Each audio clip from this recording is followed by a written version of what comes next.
हमें रोज़ रात को यही होता है कि कॉल आएगी हमें और वालिद साहब की कि भाई हमें लेने आ गए। मेरा भाई 27 साल का है यार, उसका ही ख्याल करो। मेरे वालिद साहब की 58 उम्र है, वो डायबिटीज़ के पेशेंट हैं। आप किसी को भी लेके जाओ, उसे इतने दिन गायब रखो, उसके घर वाले रोज़ रात को परेशान नहीं होंगे, उसकी माँ परेशान नहीं होगी, उसकी बहन परेशान, उसके भाई परेशान नहीं होंगे, उससे जो मुंसलिक आदमी होगा, वो परेशान नहीं होगा यार, कैसे होंगे? ज़िंदा भी हैं, नहीं हैं? मेरा नाम मंसूर निसार पंवर है, मैं एक्स-एम-एन-ए, एक्स-एम-पी-ए निसार अहमद पंवर का साहबज़ादा हूँ और मेरा भाई मोहसिन पंवर है एंड जो कि इंडिपेंडेंट कैंडिडेट था इस जनरल इलेक्शन में।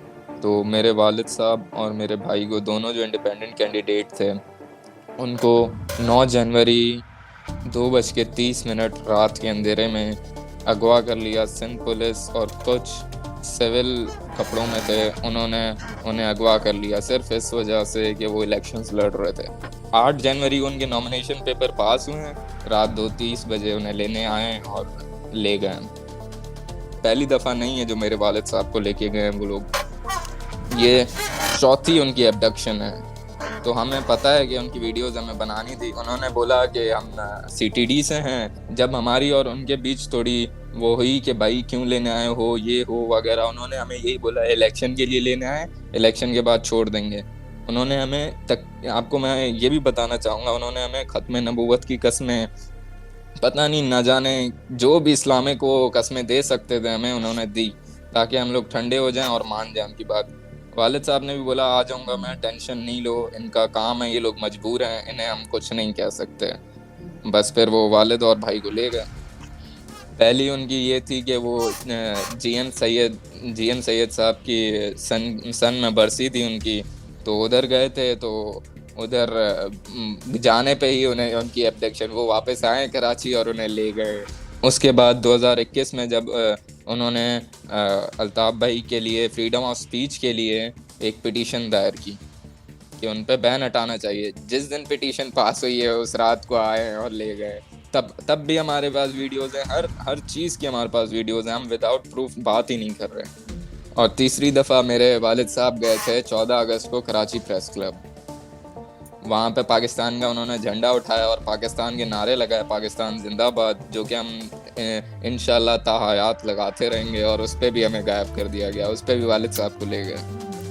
पहले पिटीशन दायर की सिंध हाई कोर्ट में, तो हमारी पिटीशन सुनी जज साहब ने फिर बस कोई भी ऑर्डर नहीं दिया और डिले कर दी, डेट दे दी अगली 31 जनवरी को। नेमतुल्लाह पुलपुट्टो साहब, जज ऑफ सिंध हाई कोर्ट, उन्होंने एसएचओ सचल थाना को, जो हमारी ज्यूरिसडिक्शन है, उन्हें ऑर्डर किया कि एफआईआर इनकी काटी जाए। हमारे एसएचओ साहब जो थे सचल थाने के, उन्होंने बोला कि वेट करें, हमारी आला ओहदेदारान से बात चल रही है, शायद रिलीज़ कर दें वो।